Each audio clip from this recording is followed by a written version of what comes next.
Shalom pendengar yang dikasihi dan mengasihi Tuhan Yesus Kristus.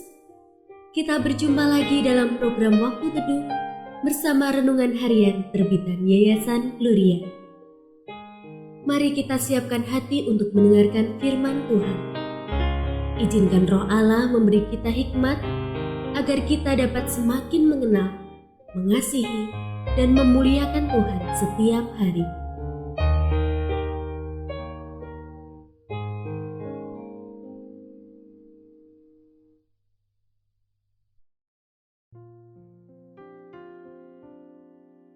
Bagian firman Tuhan yang akan kita baca hari ini adalah dari 1 Timotius pasal 1 ayat 12 sampai 17. Saya akan membacakan sebagian daripadanya. Aku yang tadinya seorang penghujat dan seorang penganiaya dan seorang yang ganas, tetapi telah dikasihaninya karena semuanya itu telah kulakukan tanpa pengetahuan, yaitu di luar iman. Malah anugerah Tuhan kita itu telah dikaruniakan dengan limpahnya kepadaku, dengan iman dan kasih dalam Kristus Yesus. Perkataan ini benar dan patut diterima sepenuhnya. Kristus Yesus datang ke dunia untuk menyelamatkan orang berdosa, dan di antara mereka, akulah yang paling berdosa.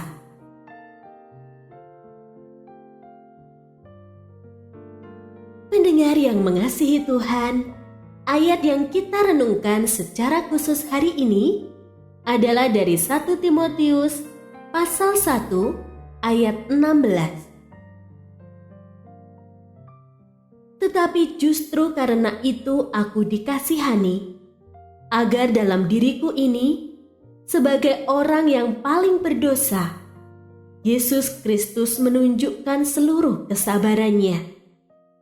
Dengan demikian, aku menjadi contoh bagi mereka yang kemudian percaya kepadanya dan mendapat hidup yang kekal.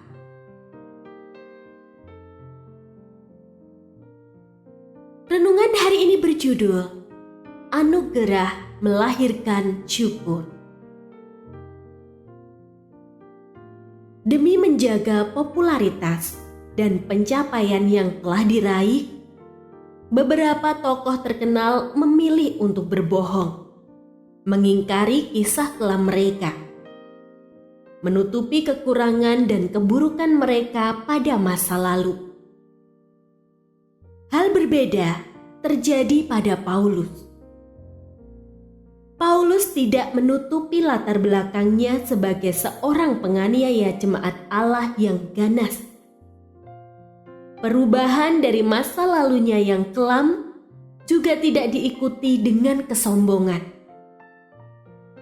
Paulus mengaku Yesuslah yang berkarya baginya. Yesus memberikan kekuatan dan kepercayaan kepadanya untuk melakukan pelayanan.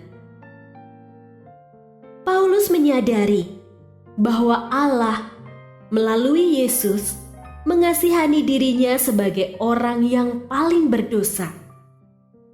Semua yang terjadi padanya adalah semata-mata berkat kesabaran dan kasih karunia Allah. Rasa tahu diri Paulus mendorongnya melayani dengan sepenuh hati dengan harapan semakin banyak orang beroleh pemulihan hidup seperti yang ia alami.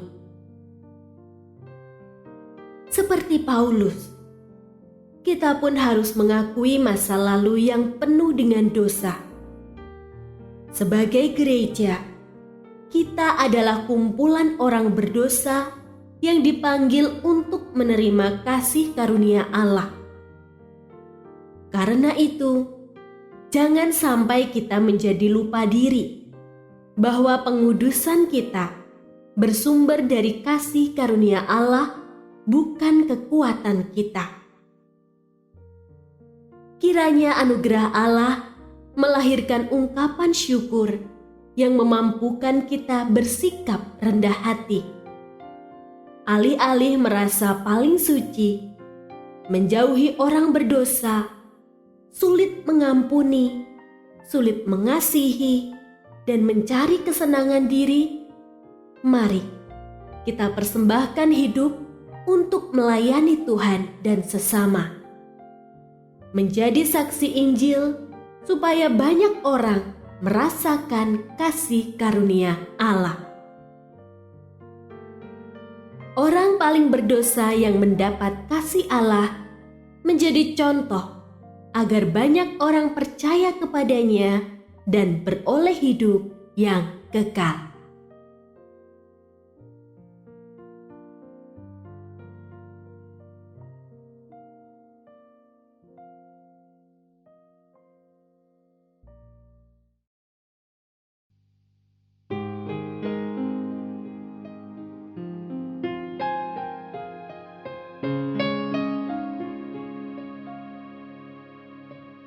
Pendengar yang mengasihi Tuhan, apakah Anda diberkati melalui renungan harian?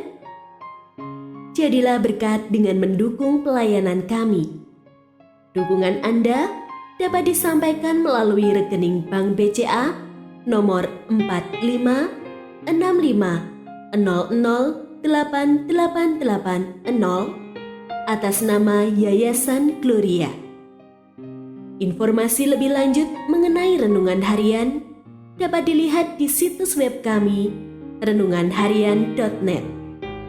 Tuhan Yesus memberkati dan menjadikan Anda berkat di hari istimewa ini. Shalom.